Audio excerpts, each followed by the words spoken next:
আসসালামু আলাইকুম, সবাই কেমন আছেন? অনেকদিন পর একটি শর্ট ভ্লগ নিয়ে আসলাম। অনেকদিন পর আমি শাড়ি পরেছি ঘুরতে যাব বলে, কিন্তু শাড়ি পরাটা ছিল আমার জীবনে একটি রং ডিসিশন। কারণ এত বেশি গরম ছিল ওই দিন, রোদ তেমন একটা না থাকলেও প্রচুর গরম ছিল। আর আমার শাড়িটাও একটু মোটা ছিল, যে কারণে আমার প্রচুর গরম লাগছিল। তারপরে আমরা এই গরমের মধ্যে কিন্তু চা খেতে চলে যাই, মানে এটা কোনো কথা? কিন্তু আমার যেতেই হবে, কারণ আমি একটু ছবি তুলবো।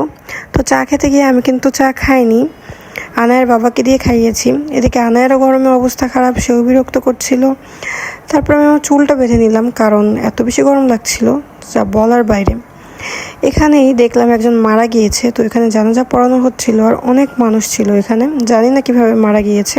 ইদানিং ভ্লগ ভিডিও এডিট করতে এত বেশি আলসেমি লাগে, যে কারণে ভ্লগ দেওয়া হয় না।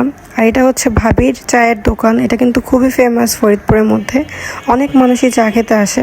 আর এখানে আমি ছবি তোলার চেষ্টা করছিলাম, কিন্তু ছবি ভালো হচ্ছিল না যেহেতু রোদের অভাব।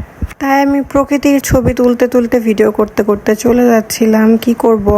আর এই এলাকাটা এত বেশি ঠান্ডা ছিল, এই রাস্তায় ঢুকতেই এত বেশি ঠান্ডা, খুবই ভালো লাগছিল। আর এই বিল্ডিংটা দেখেন কত বেশি সুন্দর। তারপর আমরা চলে আসি রেইন ফরেস্টে। এখানে এসে আনায়া খাবার অর্ডার করছিল। সে নিজেই ইদানিং মনে হয় যে মেনু সিলেক্ট করবে, এরকম একটা ভাব। তারপর আমরা চিন্তা ভাবনা করে চাউমিন অর্ডার করি, কারণ আমাদের পেট ভরা ছিল।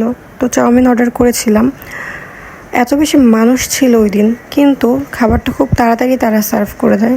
হয়তো রেডি করাই ছিল, অনেকেই চাউমিন অর্ডার করছিল ওই জন্য হয়তো।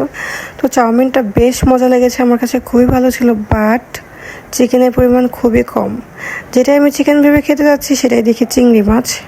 তারপরে আনায়া তার বন্ধু বান্ধবকে টাটা বাই বাই করে বাসায় চলে আসলো। আর এটা ছিল আমার শর্ট ভ্লগ। কেমন লাগলো অবশ্যই কমেন্ট করে জানাবেন। আর এই আমার ইয়ারিংটা দেখেন কত বেশি সুন্দর, যেটা ছবি তুলতে আমি ভুলে গেছিলাম, বাসায় এসে দেখলাম। যাই হোক, আল্লাহ হাফেজ।